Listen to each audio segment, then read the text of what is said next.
우리가 지난 시간에 베드로전서 5장 1절로 4절까지 말씀을 함께 보면서 교회의 지도자들은 어떻게 해야 되는 것인가, 지도자들의 바른 어떤 자세에 대해서 우리가 함께 살펴보면서 은혜를 나눴습니다. 오늘은 그 지도자들을 바라보는, 지도자들의 지도를 받는 사람들은 그러면 어떻게 신앙생활을 할 것이냐를 가지고 우리에게 말씀을 시작하는 걸로 오늘 본문이 시작이 됩니다. 5절부터 볼까요? 젊은 자들아, 젊은 자들은 이제 상대적으로 좀 단어를 맞추기 위해서 앞에 장로들이라고 말했으니까 장로들에 비해서 이제 그 지도를 따르는 모든 사람들아, 그 말입니다. 이와 같이 장로들에게 순종하고 다 서로 겸손으로 허리를 동이라. 다시 말해서 교회는 베드로전서 5장 1절로 4절 말씀에 있는 것처럼 어른이 있다. 어른은 어른의 역할을 하고 또 어른을 바라보는 사람들은 어떻게 해라? 그 어른들에게 순종해라. 그리고 항상 겸손으로 허리를 동이라. 저는 참 제가 안 쓰는 말 중에 한 가지가 있는데, 몇 가지 제가 안 쓰는 말이 있어요. 한 가지가 뭐냐면, 같은 동의어인데 고난, 박해, 핍박, 이런 환난, 이런 것들을 잘 안 씁니다. 근데 제가 이렇게 가만히 보면 성도들 가운데 그 말을 참 자주 쓰는 사람들이 있어요.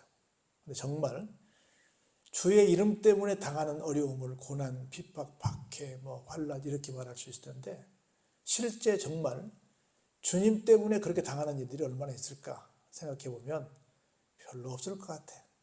저는 그래서 감히 제가 평생 신앙생활 해오면서 그 단어를 내 삶의 자리에서 써본 기억이 아마 거의 없는 것 같아요. 한 번도 없는 것 같아요.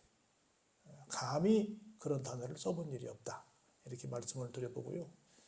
두 번째로 제가 절대로 쓰지 않는 말이 겸손이라는 말을 쓰지 않습니다. 왜냐하면 겸손이라고 하는 것은 뭔가 갖춘 사람이 할 수 있는 말이라고 생각이 들어요. 돈이 많거나 지위가 높거나 지식이 많거나 뭔가 다른 사람들이 볼 때 야, 저 사람 대단하다라고 하는 어떤 조건을 갖춘 사람이 할 수 있는 말이라고 생각이 들어요. 나는 평생 한 번도 나는 겸손해야지 이렇게 생각해 본 적이 없어요. 왜? 겸손할 게 없으니까. 난 그냥 기본이야. 그냥 내 모습인데 무슨 겸손할 게 있어요. 그래서 겸손으로 허리를 동이라, 이 말은 난 좀 동의가 잘 되지 않아요. 성경 말씀이니까 동의해야 되겠지만 별로 그렇잖아. 겸손할 게 뭐 있어요. 근데 나도 그렇게 다른 사람들에게 보일지 모르겠지만 주변의 사람들 보면 참 교만한 사람들이 많긴 많다. 참 많다, 이렇게 생각이 들어요. 저렇게 할 수 없을 텐데, 감히 저렇게 못할 텐데. 근데 감히 그렇게 하는 사람들이 많더라고. 나도 그러고 있을지 모르겠지만, 그래서 그러지 않으려고 노력을 많이 합니다. 근데 절대로, 적어도 제 인생에는 겸손이라는 단어 쓸 수 없다. 겸손할 게 없으니까. 겸손할 게 없어요. 드러낼 게 없으니까. 근데 이게 무슨 말을 하려는지는 알겠죠? 어른 앞에서 함부로 하지 마라. 잘난 척하지 마라. 아는 척하지 말라. 제가 오늘 70세 목사님하고 그런 얘기를 했어요. 목사님 이제부터 본격적으로 설교하셨을 것 같은데요. 무슨 소리야? 그랬더니 제가 60대 중반인데요. 아직도 나는 성경을 그냥 이렇게 문자적으로는 풀려면 풀겠지만 정말 깊이 있는 그런 인생의 톡익은 그런 상태에서 내가 설교를 하라면 나는 못하겠습니다.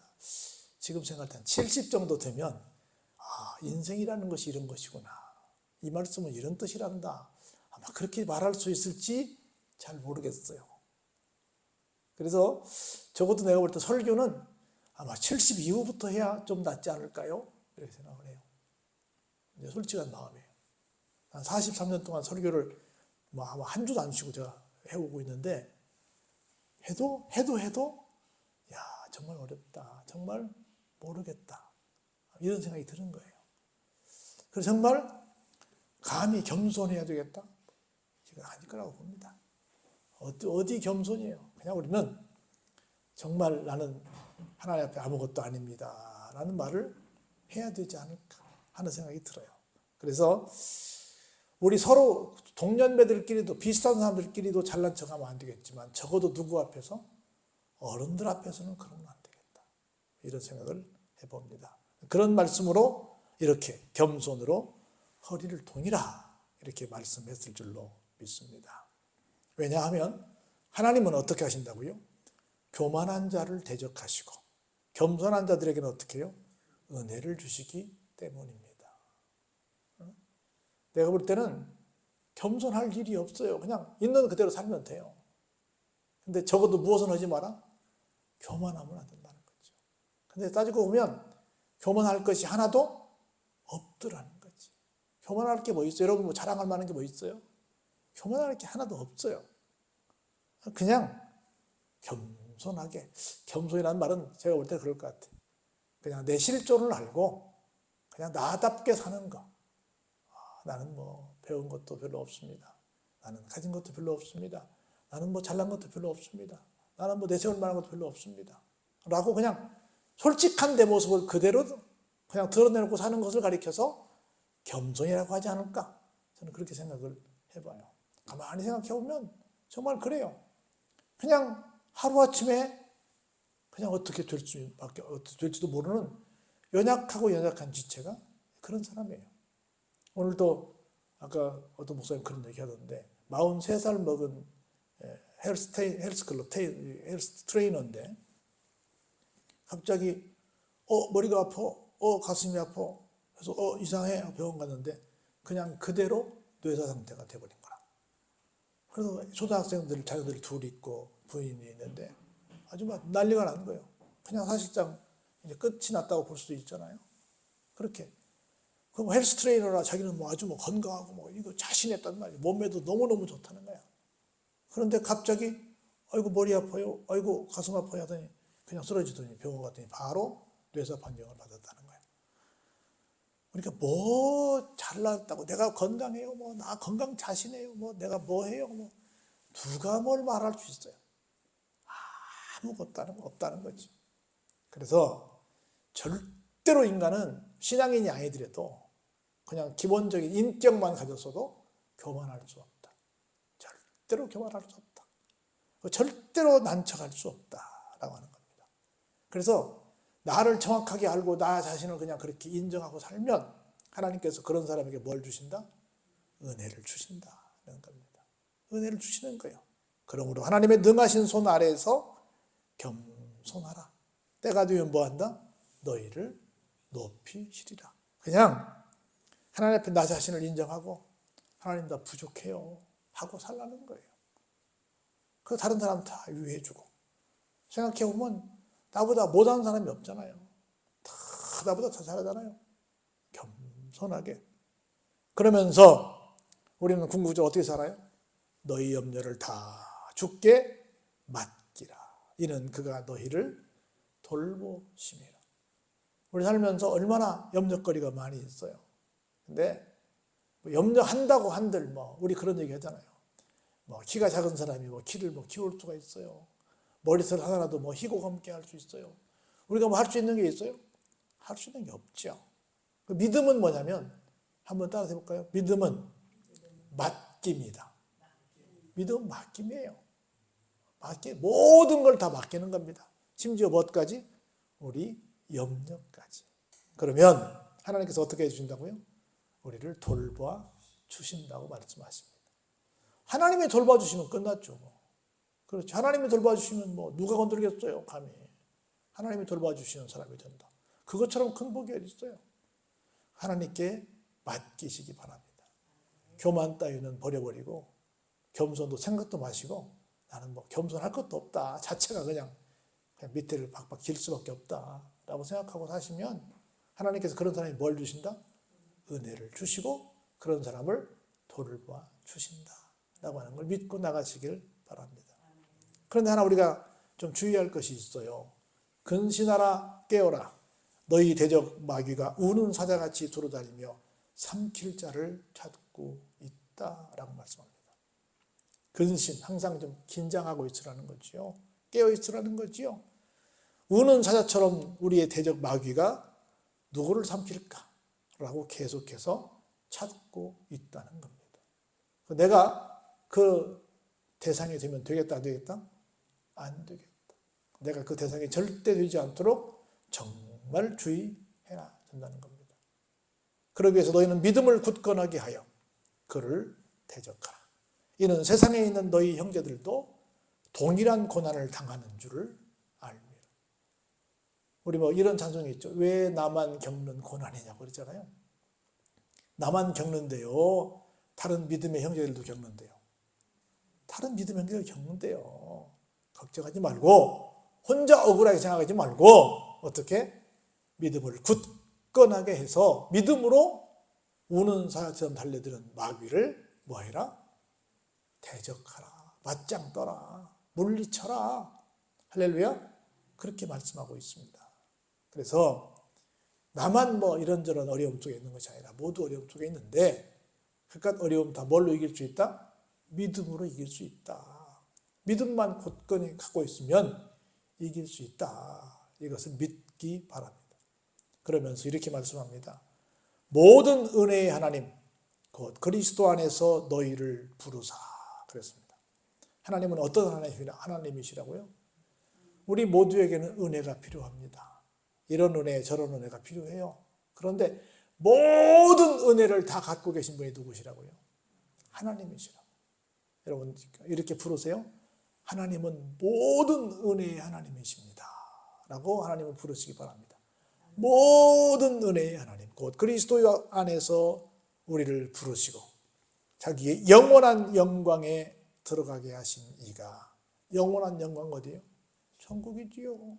천국으로 우리를 부르신 이가 말씀하십니다. 뭐라고 말씀하시냐면 잠깐 고난을 당한 너희를 친히 온전하게 하시며 우리가 생각할 때는 우리가 당하는 고난이 굉장히 긴 것처럼 안 끝날 것처럼 그렇게 생각이 들긴 하지만 하나님께서 보실 때 어떻다? 잠깐이다 라고 말씀을 하십니다. 잠깐 고난을 당한 너희를 친히 어떻게 해주신다? 온전하게 해주신다. 그리고 굳건하게 해주신다. 그리고 강하게도 해주신다. 그리고 우리의 삶의 자리를 터를 어떻게 해주신다고요? 견고하게도 해주신다는 겁니다.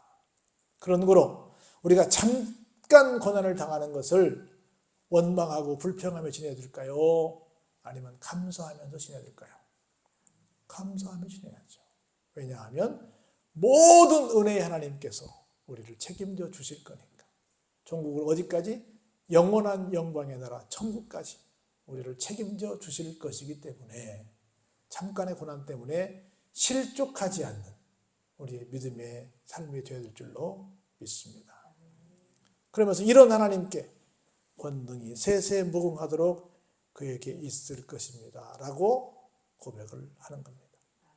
그리고 마지막에 끝 인사를 내리면서 이 베드로 전서를 마칩니다. 볼까요? 끝에 어떻게 인사하고 있는가? 내가 신실한 형제로 아는 실루안으로 말미암아 너희에게 간단히 써서 권하고 이렇게 시작합니다. 실루안으로는 누굴까요?